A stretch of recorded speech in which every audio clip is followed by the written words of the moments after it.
This is Steve Zeltzer with Workweek and Pacifica. And on February the 3rd is the 1 year anniversary of the railroad catastrophe at East Palestine, where a Norfolk Southern railroad had a wreck and there was ignition by the company of highly toxic materials, dioxins, from the chemicals that were on board that train.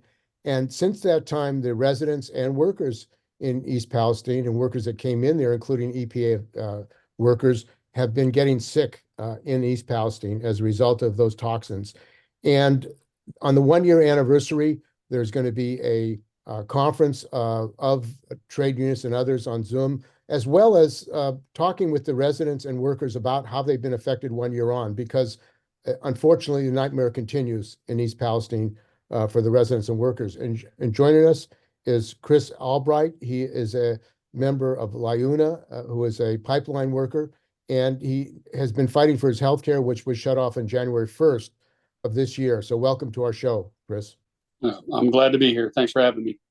So Chris, why don't you talk about the ongoing concern that you have both since that incident where you were contaminated for you and your family? What's life like 1 year after? Life has been hell.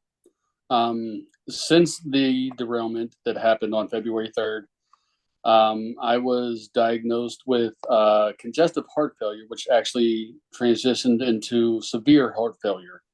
My heart grew to almost double the size and was hardly pumping any blood. I really thought that I was not going to be around too much longer. Prior to the derailment, I was a very healthy, active man. I was like Steve just said, I was a gas line pipeline worker. My job was very physical, but I loved it. It was great. I enjoyed it.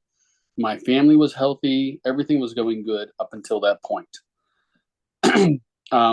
Since the derailment, like I just said, I have congestive heart failure, which turned into severe heart failure. My wife has developed high blood pressure. My one daughter keeps getting nosebleeds every time she would walk in the house.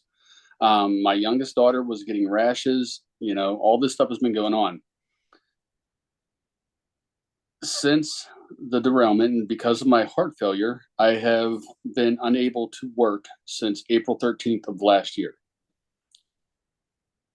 I have had no income. I was fortunate enough to have health benefits up until December 31st. I'm taking a myriad of prescription medications now for my heart. But because I wasn't able to work, as of December 31st, 2023, I have no health care. My one prescription alone is $2,700 for a 3-month supply. I can't afford it. That's just one out of many that I have to take. I don't know what I'm going to do. I don't know how things are going to work out for us right now. Luckily, my wife does work, but she doesn't make enough to live a comfortable life. We're scratching and clawing to get by on paying bills, on feeding our family, and doing things like that. But I don't know how we're going to be able to afford my medications and keep living. And Norfolk Southern, have they offered to pay for your medical expenses? They have not. I have had no contact whatsoever with Norfolk Southern. We did relocate for a little while. We stayed in a hotel for 4 months, especially when I was really, really sick. They did pay for that. But the ongoing stuff and the things we've had to deal with since then, we have seen nothing at all. And the EPA, government agency, Environmental Protection Agency, is supposed to be in charge of health and safety for workers and residents, communities in this country. What's been their response in East Palestine? You could probably guess better than what I could.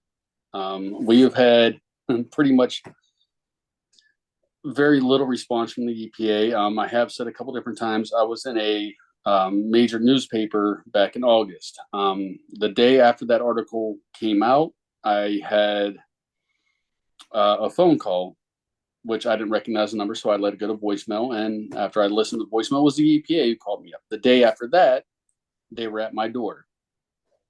It took a article in a nationwide newspaper for them to actually come to our door to see how I was doing. I had nothing prior to that whatsoever.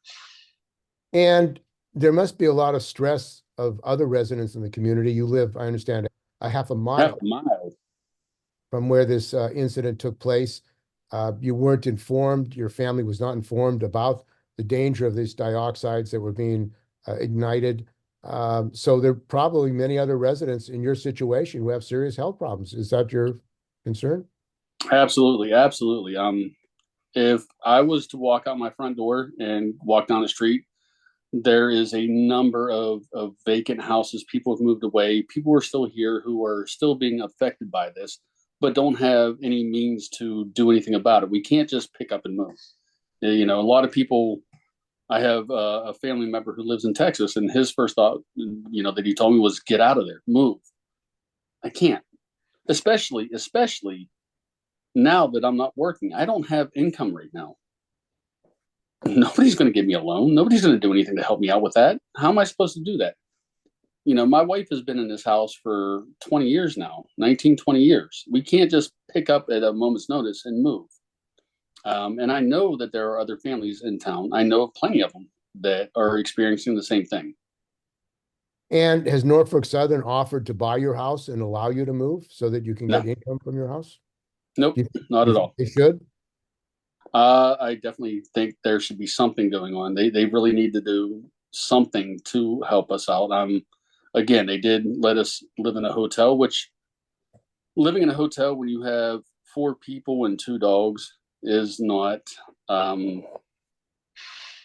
the best thing that you can think would happen. It was not a good time for us. And President Biden announced that he will be coming to East Palestine. It's taken him a long time. Were you surprised that he didn't show up? I know that former President Trump showed up at East Palestine. He is going to be coming in February. What would you like to say to President Biden?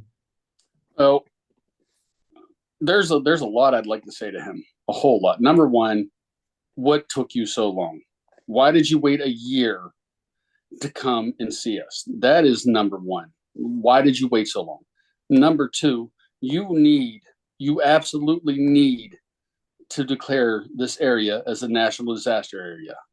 That has to happen. There are too many people in this community that need health care. And you have the power to do it. And to wait a year before you come out here, you visited other places. You actually flew over top of us going somewhere else one time and couldn't stop here at East Palestine to look after your citizens. You are the president. These are your citizens. And the fact that you had to wait a year to come here infuriates me. And the fact that nothing you have done has helped us to get health care, to do anything for us, infuriates me. We need health care. We need this area to be declared a national disaster area. You have the power to do that. You need to do that. And there's a campaign that's being launched on Saturday, the anniversary, to get unions, community groups, labor around the country to make this demand on President Biden. You think there should be a national effort to force that he do that? I mean, he can't. Absolutely. The Stafford Act. Absolutely. Here's the one thing about what happened here in East Palestine, and I hope everybody understands this. This can happen in your community. For all the people who think that this was a one-off, that this could, this only happened in a small little town of East Palestine. It can happen anywhere. The railroads still have not put in place any regulations to stop this kind of tragedy from happening. It can happen anywhere. For all those people, who think it's not going to happen in their town, we never thought it would happen in our town. It can happen anywhere, at any time. So yes, this needs to be a national concern. It absolutely does. And there have been reports about the fact that there continue to be railroad derailments, wrecks of the railroads. It seems that the serious issues raised by the catastrophe in East Palestine are being ignored by the government, by the politicians, and these railroads are still operating business as usual. Do you get that feeling? Absolutely. Again, I like the railroad workers actually wanted to strike at one point in time, not all that long ago, over safety concerns and everything. And our government told them they could not strike. The railroads have the power. Now, me and everybody I know, we all know we need the railroads. We have to have the railroads. They transport so many things throughout our country. But there needs to be safety measures put in place that are not there. You got to start putting people over profit. You cannot decimate a community like ours and get away with it. It's not right. It's not the moral. It's not the ethical thing to do. And you're going to be there probably when he comes to East Palestine. Are you going to try to let him know at the rally? I definitely would like to. Yes, absolutely. I don't know whether I'll be heard. I don't know whether he wants to hear from me. If honestly, if I was him, I probably wouldn't want to hear from me.